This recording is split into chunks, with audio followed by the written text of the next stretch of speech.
Amy, let me tell you about a magical place that is so exactly designed to be enclosed space, year-round fun for the whole family that I bet you already know what I'm going to say before I even say the name. Let's say it together on 3. 1, 2, 3. Great Wolf Lodge. You got it, Amy. My kids loved Great Wolf Lodge when we went. You probably already know that it has a huge indoor water park with a wave pool, lazy river, a bunch of massive water slides. But then your pack can hit the other attractions because wait, there's more. Great Wolf Lodge has adventure-packed attractions like Magi Quest, a live-action game kids can play throughout the lodge, plus the Northern Lights Arcade. Spent some quality time there, so your kid who loves the lazy river and your kid who loves fantasy games will both have a great time. Great Wolf Lodge also offers great dining options and complimentary daily events like nightly dance parties, all under one roof. Unpack the car once and you're settled in to have fun. And with 22 lodges across the country, you're always a short drive away from adventure. We've both had such great times at Great Wolf Lodge, so bring your pack together at a lodge near you. Learn more at greatwolf.com and strengthen the pack. Here's a yogurt. You're 9 months old. Figure it out. What fresh hell? Laughing in the face of motherhood. Why is the whole world out to get me? With Margaret Abels and Amy Wilson. I don't care about math. You don't need to know math. A podcast that solves today's parenting dilemmas so you don't have to. No respect. Hey, everybody. Welcome to What Fresh Hell? Laughing in the Face of Motherhood. This is Amy. And this is Margaret. And this week we're talking about middle kids. And you are one. I am a lower middle. You speak from experience. I do. I think I have 3. You have 3 as well. So we both have like full middle kids. I was a lower middle because I was one of 4. So, you know, there's actually psychologists call middle children middleborns. I discovered this as I was researching. Middleborns. That sounds like something from Harry Potter. It sounds very, the Tolkien lore of the middleborn. The Lord of the Middleborns. And that they call it a classic middle if you're, number 2 of 3, not like we both have 3 or classic 4. middles. Mm-hmm. Yeah. And we're from larger families of origin with middleborns that have these supposed characteristics, perhaps to more or less degrees. I'm one of 6, my family of origin. And what's interesting about that is... Wait, whenever you mention that you're one of 6, we have to take a moment of silence for your mom, Nancy Wilson. All right, let's take a moment of silence. Okay, you kind of laughed during our moment of silence, but that's okay. Mom. She listened so faithfully. Sorry, Nancy. No respect. So, I talked to her because she's visiting us this week as I was getting ready to record this episode about middle kids. And she said that really she had 2. Like when you have 6 kids over 19 years, who's the middle? Like the middle guy suddenly became the older kid when a new baby was born. And then she became the middle. And she saw that sort of shift and happen in real time. Were there any big gaps in the 6? Like are the 6 like all 2 years apart or something? No. Or were they gaps? No. So my brother and I were very close in age. And then my next brother was born when I was 6. Right. And then there was a gap of about, he got, as he likes to say, he got a baby sister for his 4th birthday and a baby sister for his 5th birthday. So he was like the middle of middles between, like 2 high school students and 2 like cute little kindergartners. And then there was he's like the functional middle, probably. He was but then he became, sort of like the oldest of like the second part of the family. Anyway, this isn't about it all. Guys, we're going to put a diagram up, a Wilson family. What do they call that? Like a tree? Ancestry.com. Yeah. Like we're going to put up the whole, because I know our listeners are confused and most of them are going to want to hang this tree right near where they listen to the podcast so that they can keep track. It's like Game of Thrones, basically. It's like Game of Thrones. And, and I feel like middles don't get, the stereotype is, and I think it's kind of true, that middle kids don't get enough attention. And so I thought, we've talked about birth order before, but I thought they deserve you, Margaret, as a middleborn, deserve a deep dive into this topic of what makes middle kids tick. I've never felt so seen. I'm shedding a brief tear. You are seen. It's very true. I will say like our middle kid is such a textbook stereotypical middle kid. And I have said on the podcast before that my husband and he is extremely funny. Like whenever he's like, math is hard, I'm like, I don't care about math. You don't need to know math. You're going to be a stand-up comic and mommy's going to be your manager. Like that's all I care about. He's so funny. But it's the funny of I don't get enough attention. So I have to like do this crazy dance so that anyone will ever look at me. Like, yes. yeah. I mean, occasionally on a Sunday night when our middle kid has been like whirling, dervishing around and literally climbing the walls. Like I have pictures of him climbing up the walls in our house. I will lay down with my husband on a Sunday night and be like, we have to pay more attention to him this week. Like he's just not getting attention. They do. They sort of, we talked about this in our episode about why are siblings such total opposites, about kids. They have to diversify from their older siblings, and people who study birth order argue that middle kids really have to do that because they're caught between the older sibling who can do more and the younger sibling who needs more, and they have to really sort of tap dance to get our attention.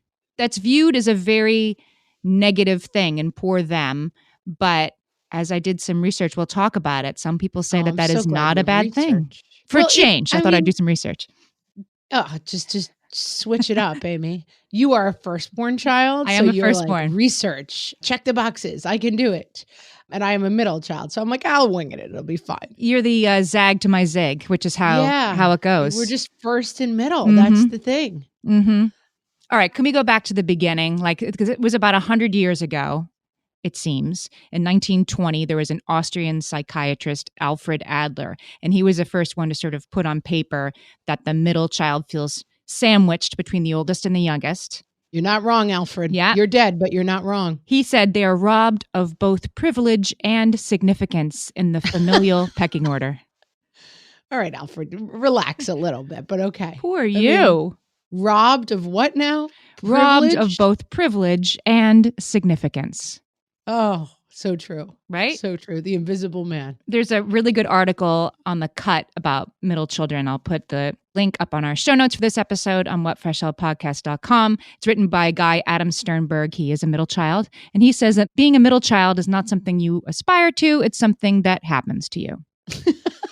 Okay, I'm really feeling depressed. If all of your studies are this depressing, can we just skip the rest of this episode? I think we should start with the... I'm like about to start singing Mr. Cellophane. Exactly. No one sees me. I'm just invisible. We're going to start with this stereotype, which is largely like not positive, and then move towards the good. We're going to work our way out of the darkness. We're going to move from bad news to good news. Yes.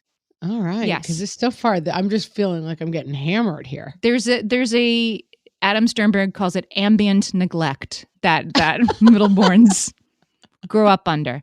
And it's not just middleborns, right? Sometimes it's the large family thing. I always call these kids wolf kids, the kids who are like, they just can fend for themselves in the wild. Yeah, they can. Yeah, correct. Yeah, and that's not necessarily a bad thing for those kids. It's not a bad thing. I mean, my sister-in-law talks about her third, that like the first baby, that's right. You're like spoon feeding them literally and figuratively everything. And then the third baby, you're like, here's a yogurt. You're 9 months old. Figure it out. Like they have to be much more resourceful. Yeah. Little kids have to figure it out for themselves. And I think that's true. And then, so there's the stereotype that the middle kids are very resentful about that they feel sorry for themselves. They're Jan. They're ignored. Marsha. Marsha. That's right. I didn't even, poor Jan, I didn't even remember her tagline. Yeah. It's Marsha. Yeah. Middle kids. By the way, Amy, I think that deserves an Oldilocks alert. Back in my day. I hate to say it, but Brady Bunch is now an Oldilocks alert. The Brady Bunch movie is now an Oldilocks alert. I mean, yeah, that's right. Scary. Like the redo of the Brady Bunch. The redo is an Oldilocks. But yeah, Jan-Brady is a perfect example of like, why is the whole world out to get me? Why do I always have the short end of the stick? Like, why do I get all the bad and none of the good? And I will say with your Alfred guy and stuff, like some of this goes to like really oldie timey, like property laws and like the heir and the spare kind of stuff. Like literally the firstborn got all the money and the titles. I mean, it was like a thing, you know, and then the middle child was just like, there's no point for you to exist unless the elder person dies. There's a book called The Secret Power of Middle Children by Dr. Catherine Salmon, and we're going to talk about that. I'm putting it on my Amazon wish list. You have Could someone secret get powers. that for me, please? We'll get to that because she talks about the good stuff. But this is an interesting thing, like you were saying about the historical thing about firstborns. We've all heard the statistic, or at least I have, like that most presidents are firstborn, most American presidents. Right. Like 89% of them or something, almost all. She says it was more like 40%. But anyway, we've all heard the preponderance are firstborn. She says that's not exactly true. If you go back and look at them, they were firstborn males. Like the girls didn't count. They were firstborn males and actually middle children. So she argues if you go by the actual order of birth, that it's like 60% middle children for U.S. presidents. Right. Like going back to Alfred's quote about like, you don't have the privilege or the attention. Like that's middle boys and all women, you know? Right. Right. So, but now, I mean, our kids, whether you're firstborn middle, I mean, the expectations for what our kids are going to do has changed, but I think some of this stuff is still true for middle kids. Like, yeah, I think the gender role has come out a little bit more, and now it's just like where you actually fall in the pecking order. Can I ask, you and I have talked on the show before about each of us having a love measurer.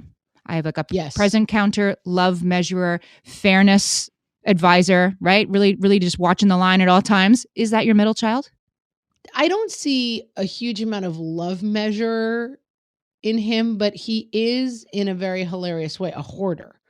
Like he, especially when he was a kid, when the new baby, I think, came along, like when he officially became a middle child, he started this thing where he would take all the toys from the house and put them in his bed. And like he wouldn't sleep unless every toy from the house was in his bed. And then at some point, at his grandma's house, he found these like Folgers crystals cans, like giant plastic tubs that would hold coffee, but they were empty. And his grandma had a million like tiny little toys, and he would load all the toys into the coffee cans and then put them on like a serving tray. Like she had a serving tray, like he would serve tea on, and he would carry them on the serving tray everywhere he went. Like he had this crazy need to like hold on to his stuff. Like a containment system of these are mine and you shall not pass. I get it. Yeah, like I'm going to hold all of my things really closely. And like he had the upper bunk.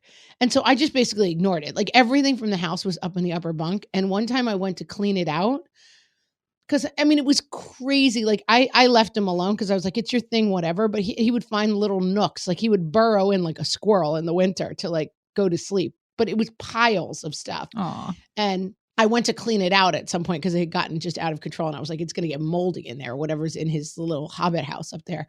And one of the things that was there was like one of those political yard signs, like it was like Joe Smith for state senator. Like he had taken it off of someone's yard and it was up in his pile of stuff. I don't know if that's a middle child thing, but it's a thing. It's like a squirrel just taking stuff. It's my youngest. I think it is a middle child thing because it's like, everything I see that I like, I'm going to take and keep very near to me so no one else can take it. Right. Well, my middle child is definitely like the line coach, obsessed with fairness. That was out. That was in. That was a little more for this person, a little less for that person. He does watch that, and so I think that part of the stereotype can hold true. Yeah, I guess my guy is sort of like, he does say a lot like, oh, you're spending more time with her. You always read. But it's also true. Like I have my older son, we've been reading together every night, like reading a different novel. And so we're always reading together. And then my youngest sometimes reads with her dad. And my middle guy, it's like he's kind of independent. But then he said to us the other day, like, you never read with me. And it's like, you're right. For 3 months, I've been reading a novel every single night with your brother.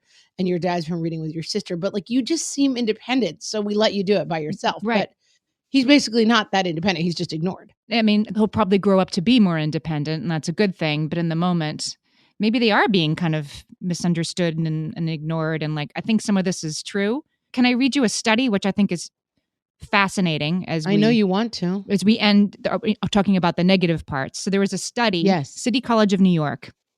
asked participants in the study to choose which words they associated with, first, middle, and youngest children. This is going to be bad, Amy. I know this is going to be bad. Well, significantly, the word spoiled was used by nobody in the study to apply to middle children. That's not That's the first right. child. We do not have a view of a middle as being spoiled, but we do have a view of them as being overlooked, confused. These are words, like the words that we would use that are positive for middle kids, like funny, you might use those for all three, but Funny. but No. but the sort of negative words were applied more often to middle kids. And so there is this perception that middle kids have a middle kid syndrome, right? That they have the short end of things. Right.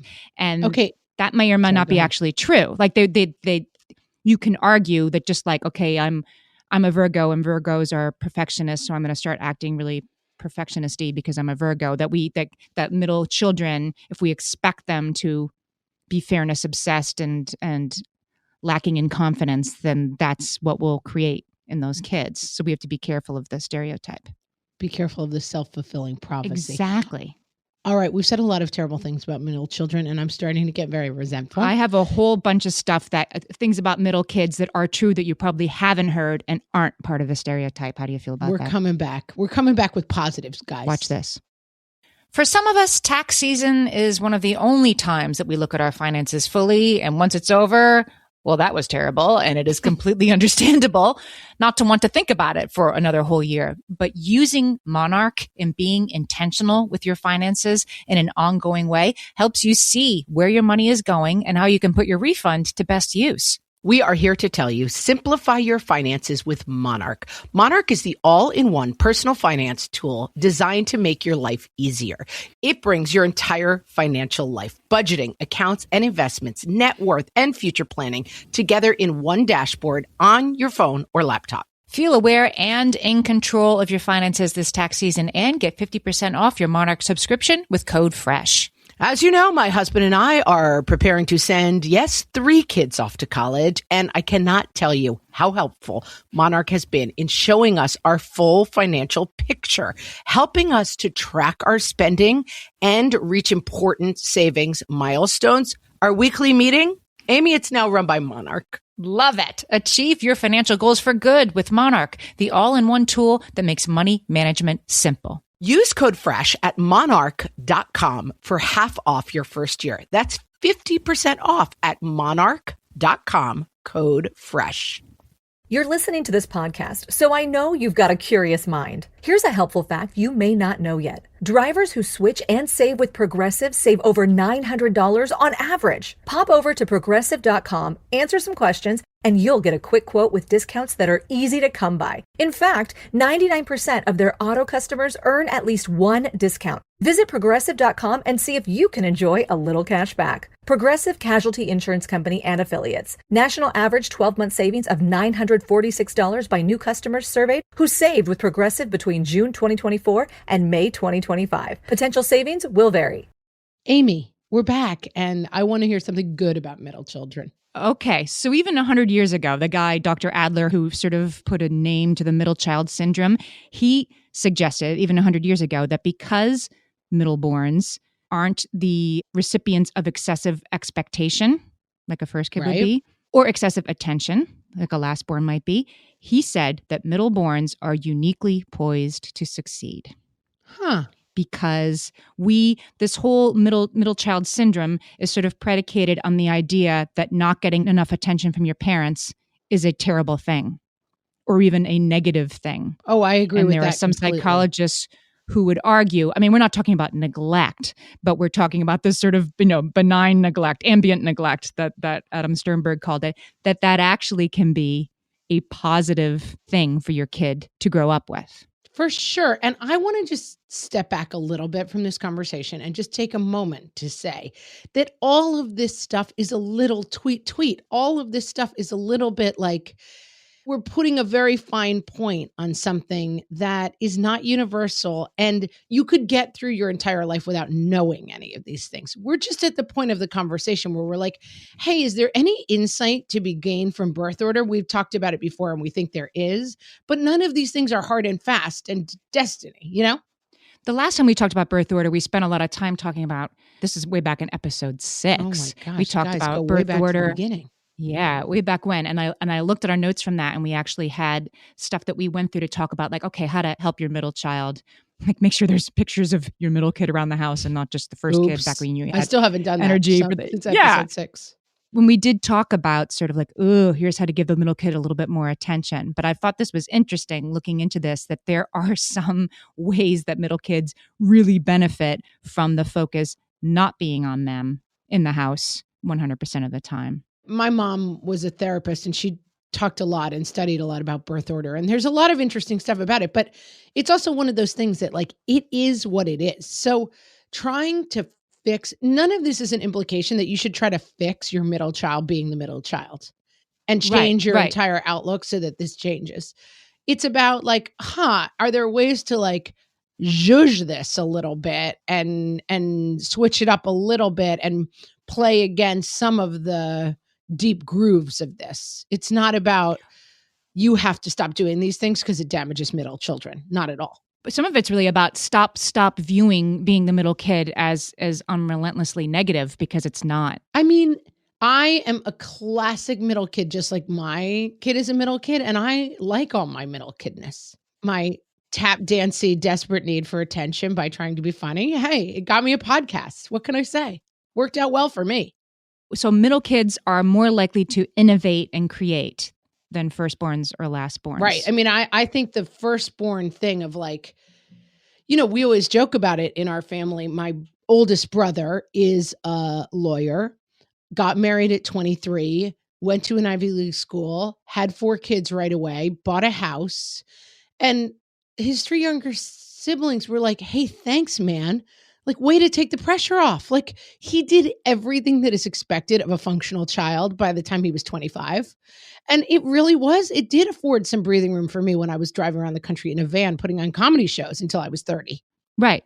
You didn't have the burden of expectations of the primogeniture, like firstborn male. So you were free to drive around in a van and make up a job for yourself. Yeah, I loved that. And it's good. And heaven knows we need innovative, creative people. So middle children are more likely to be like that and are more likely to be like that for the rest of their lives. I mean, I'm not sure we need more people driving around in vans and putting on comedy shows. I'm not sure that we need a few. That's a bustling part of the American economy, but I did my part. Okay, so middle children are also more independent and more capable. This is what I was alluding to before.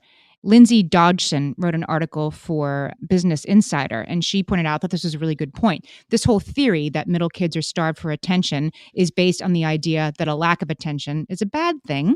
A lot of people don't like being the center of attention, and they actually thrive when they're left alone. And I was like, this is my middle kid. Like, he does not seek the spotlight. He does not enjoy the spotlight. He does not like being the center of attention. He likes being in the flow. I mean, he's a people person, but he doesn't want the spotlight on him. My middle is exactly the opposite. So it manifests in different ways, is all I'm saying. Like, my older guy doesn't like the spotlight, does not like being the center of attention. And my middle guy is like the WB Frog. He's like, hello, my baby. Like, he's so funny. And he has the thing a little bit of like, I have to calm him down when we have people over, because he's like the kid who, like, you're trying to have a dinner and he's like walking by upside down doing like the best mates dance and like dressed as Spider-Man. Like, he's an attention craver. He's independent. He sounds like he's a free thinker. He's definitely a free thinker, but he's a little bit, I mean, that goes back to the thing of like, we have to remember to pay attention to him, because you don't want him seeking negative attention or seeking attention in a way that my sister would describe as the flaming volcano of need. That's never like a great way to seek attention. Right. That's true. I think what we're hitting on is yes, middle kids get less attention, and for some of them it turns them into creative, winsome performers, and some of them are very happy to be over here, not being overly tended to at every moment. Yeah, that is really, I remember a friend of mine in college was talking about getting married, and she's like, I want to get married, but she's like, I just cannot imagine wanting to go through that thing where like I'm in a special dress and everyone's looking at me and it's like I have to be the center of attention all day. And I was like, I want to get married 45 times because of that. Like, that's my best day. It's funny how people have such opposite feelings about being the center of attention. Let me see what you think about this. Lay it on me. Middle kids are said to be more open-minded and willing to try new things than their older or younger siblings. I'll take it. I can't, that's hard to, I feel like that's hard to argue with. It's also hard to pin down. It's hard to quantify at their ages too, because it's like they do a lot of stuff because you tell them to. Yeah, if I was being completely honest, we call our middle guy Dr. No, because whatever we suggest, he says no to. So I can't really put him in that category. All right. So yeah, I'm not so sure about this one either, but I thought I'd mention it. Maybe in the long term, though. That might be a long term. Yeah, that's true. That's true. We're not just solving for how they are when they're 8, but how they are when they're 38. Right. Exactly. My middle guy is 8. So it's like, well, maybe someday, but not right now. He has the opportunity to find his own path. He's not even on the path yet. He's in what, 3rd grade. So, okay. Right. It is also said that middle kids are really good negotiators. That makes sense to me. Do you feel like you're a good negotiator as a grown-up middle child? I am a person who I think often willingly puts myself in the middle of conflict and tries to get people to see each other's sides. Like, that's a very natural instinct of mine. Is like, I can fix this between you two. So I feel like that's an older child. See, this just goes to show these things aren't so fixed, right? Because I have that instinct, but I see that as like bossy older child, not right. No, I definitely see myself as like a mediator. Like, let me mediate this dispute. I liked Dr. Salmon said that middleborns are like type O blood because they go with everybody. Yep. They get along with everybody. I would say that about you. You're exceedingly easy to get along with, and thank you, Amy. I've seen Margaret in action. This will surprise nobody listening, but I took like a taxi with you last summer, and you had like the guy's life story by the time we got to the airport. Like, that's true. You can talk a dog off a meat wagon, as Dr. Phil used to say. I like that. And that is a really good trait. It's a trait I don't have. And I think that might be like your middle child coming out. That's definitely a middle child thing. Yeah.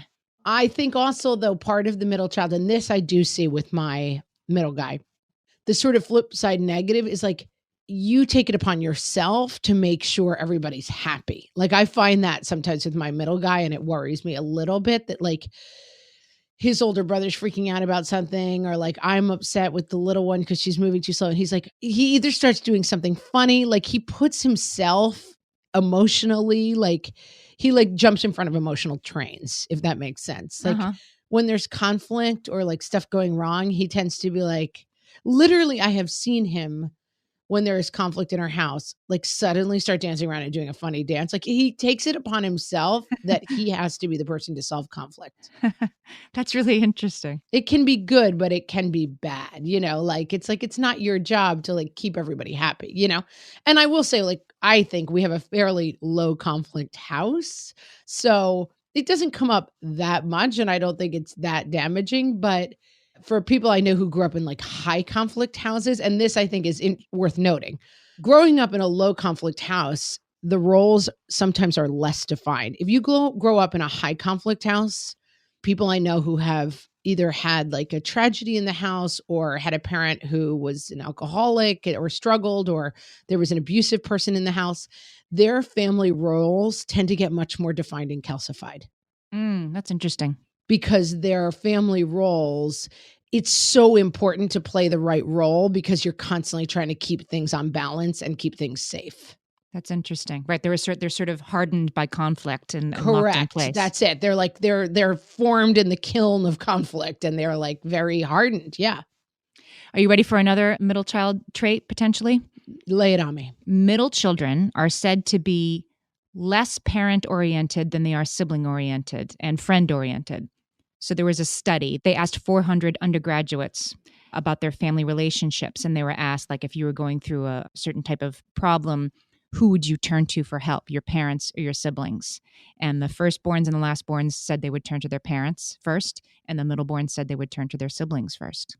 I find that interesting. Isn't that interesting? Because... So this study, it's one study, but it suggests like they didn't get as much attention from the parents. They had to make their own way, and they sort of, I think they're used to relating to each person, right? And so they're less invested in that parent-child thing. And They're very invested in their friends and their siblings. As they get older, they tend to be more, more peer invested. I can see it. I can dig it. But that makes them also more susceptible to peer pressure. Yes. And I think Maybe.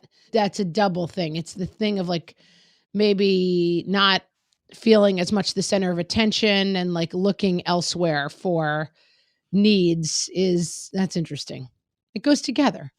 It kind of goes together. So the middle children do show a willingness to try things like drugs because their peers are pressuring them, but it might also be because middle children like risk more than first or last borns.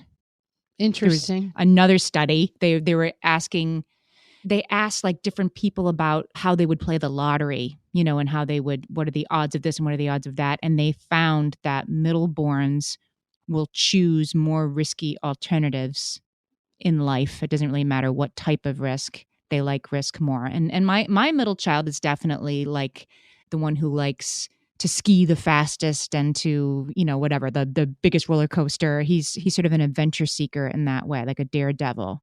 And I hadn't really thought of that as being a middle child thing, but they're suggesting that, yeah, they have an appetite for risk that the other ones don't. I have a really strong take on this, Amy, and I'm going to tell you about it right after this. At DSW, we ask the important questions, like, what shoes are you going to wear? Whether you're prepping for wedding season, festival season, or just planning the ultimate vacay, the right shoes can make or break an RSVP. So own the moment. You've got big plans, and we've got just the shoes. At the perfect price, of course. Get ready to get ready with Designer Shoe Warehouse. Head to your DSW store or dsw.com today and let us surprise you. All my kids learned to swim when they were little. It was super important to me that they be confident and safe in the water. There was only one problem with that: taking them to swim lessons. I mean, the pools were freezing. There were always cranky adults doing laps right there. And it was definitely not, for any of us, what you would call fun. Amy, heard. But now there's Goldfish Swim School. Goldfish takes a really thoughtful approach to swim lessons, combining research-based teaching with a warm, kid-friendly environment that actually helps kids thrive in the water. Every detail at Goldfish is thoughtfully designed to create a golden experience, from shiver-free, warm indoor pools to comfy waiting areas for parents to professionally trained lifeguards on deck. Goldfish uses an approach called the science of swim play, which combines guided play with proven teaching techniques to help kids learn to swim, build water safety skills, and gain confidence, all at their own pace. Lessons are designed to meet kids exactly where they're at. If you've been thinking about swim lessons or just wondering where to start, this is a great opportunity. Right now, Goldfish Swim School is offering a waived membership plus your child's first lesson free at participating locations. Just visit goldfishswimschool.com/free to find a location near you and enroll using promo code FREE. That's goldfishswimschool.com/free, promo code FREE. I always grew up being the joke teller in my family, and now that I have a middle child of my own, he is the joke teller in our family. So I thought today it would be fun to host middle child joke hour for our break. So enjoy these couple of zingers from my middle child. If there's a fly with no wings, would it still be called a fly or would it be called a walk? That's a pretty good one. You have any other ones you want to lay on us, funny middle child? What do you get when you cross a hot dog with a dancer? What? A ballerina. Knock, knock. Who's there? Interrupting dynamite. Interrupting Boom. I get it. There are two people being chased by a bear, and then one person said, "You can't outrun a bear." And then the other person said, "I don't need to outrun the bear. I need to outrun you." Good one. Solid. Okay. And now let's finish high with a your mama joke. Your mama is so ugly. Burglars break into her house to close her curtains. I thought it was funny. All right, out you go. Thank you.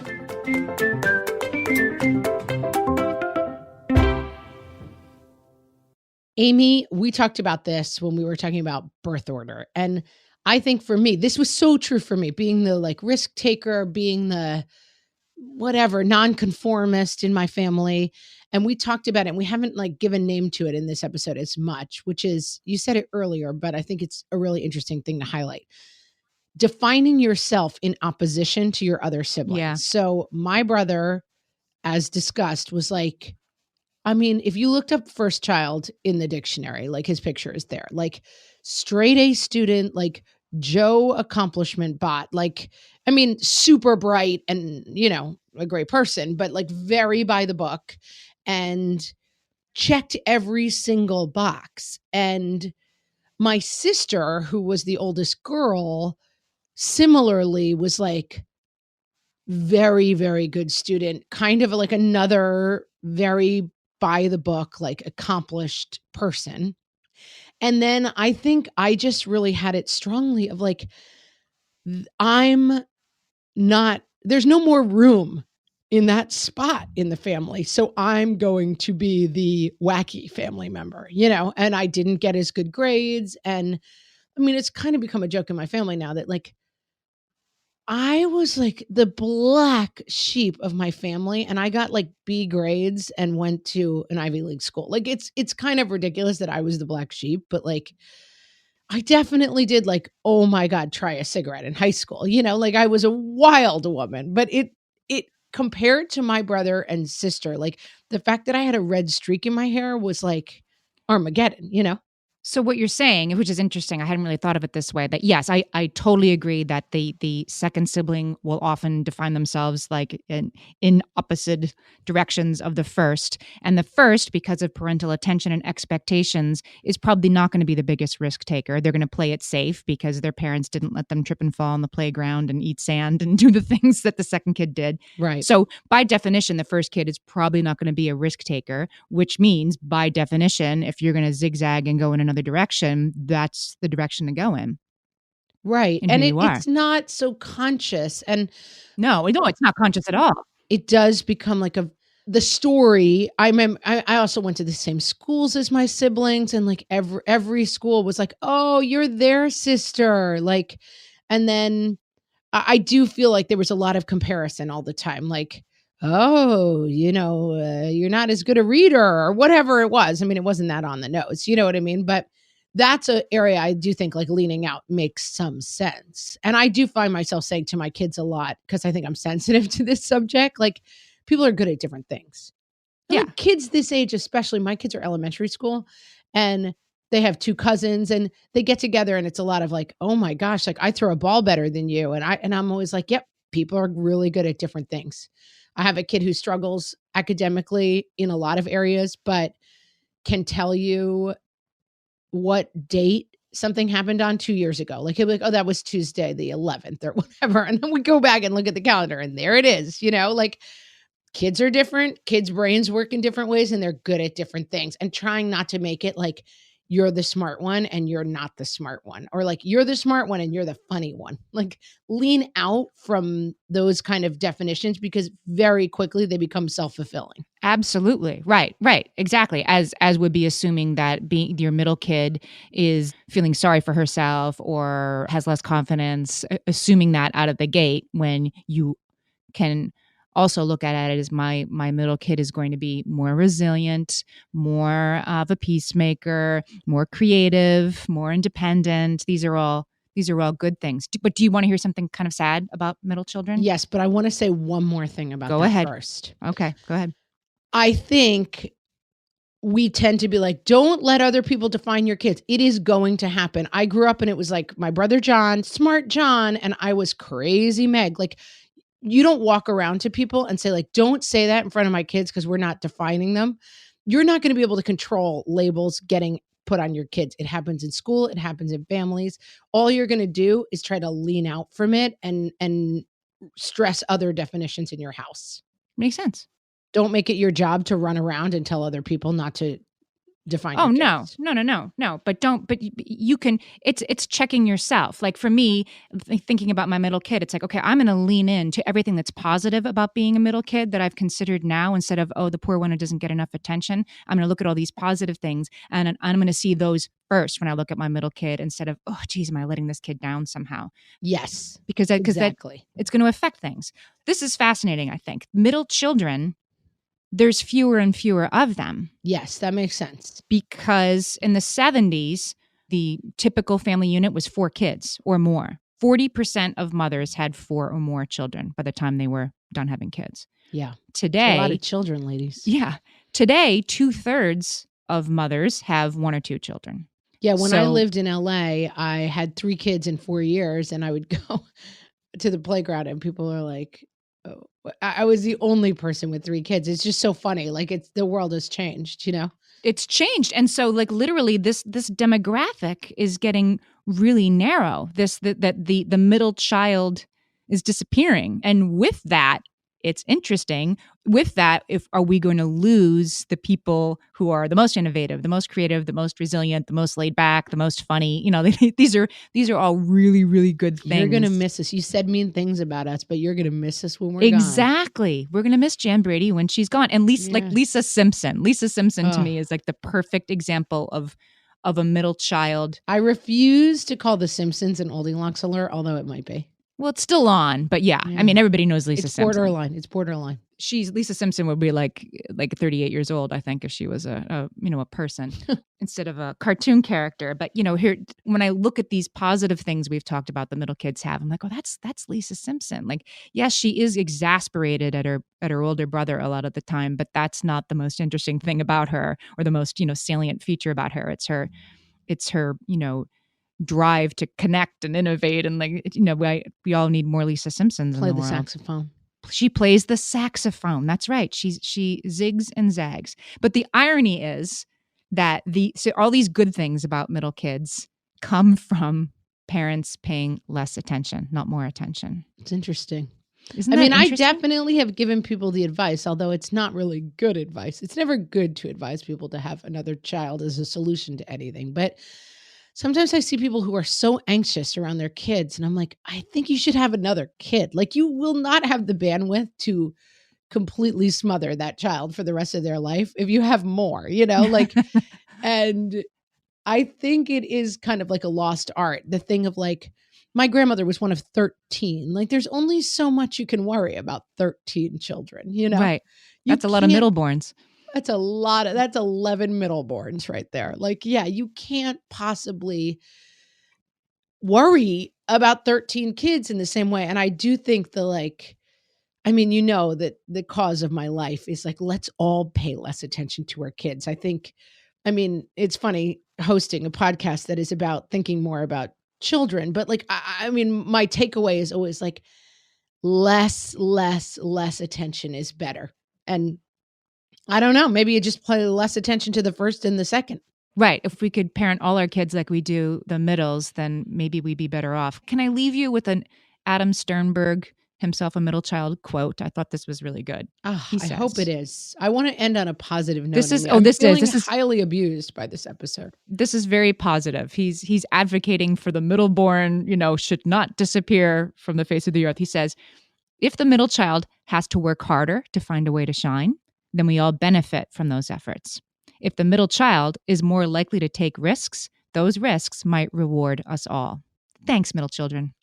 Love it. So true. Right? Listen, you wouldn't be listening to these jokey jokes on this podcast if I wasn't a needy middle child. We love middle children. But it's true. Like, I look at my middle guy and I'm like, nothing wrong with that. Like, I love his funny dances. I love him like walking by doing the best mates in a Spider-Man outfit. Like, I just think he's so funny. I love that kid. He just makes me laugh. It's definitely what I'm taking away from the research that I've done for this episode and our discussion today is just to stop worrying about the middle child and start looking at the ways that he really shines. And look forward to our icy and desolate future with no middle children where we never laugh again. Beware. It's going to be so sad. That's what they should make one of those like post-apocalyptic movies about, the land of no middle children. Right. And everyone just cries all day.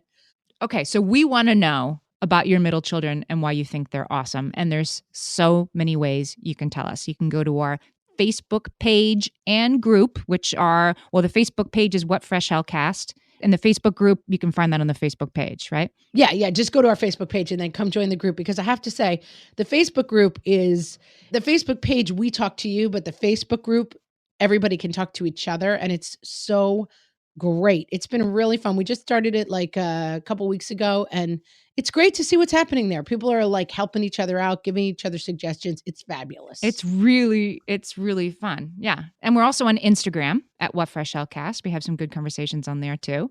And of course, we're on Twitter. We're on Twitter. At WFH Podcast.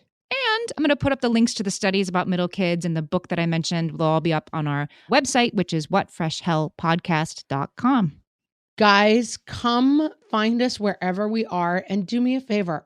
Hug a middle child today.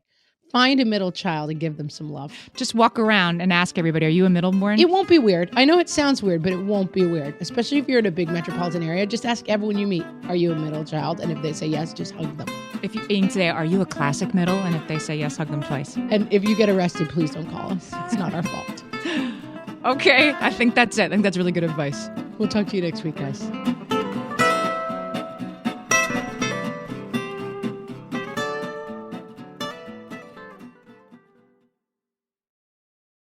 Close your eyes. Listen to Monday.com. Feel the sensation of an AI work platform. So flexible and intuitive, it feels like it was built just for you. Now open your eyes, go to Monday.com, start for free, and finally breathe.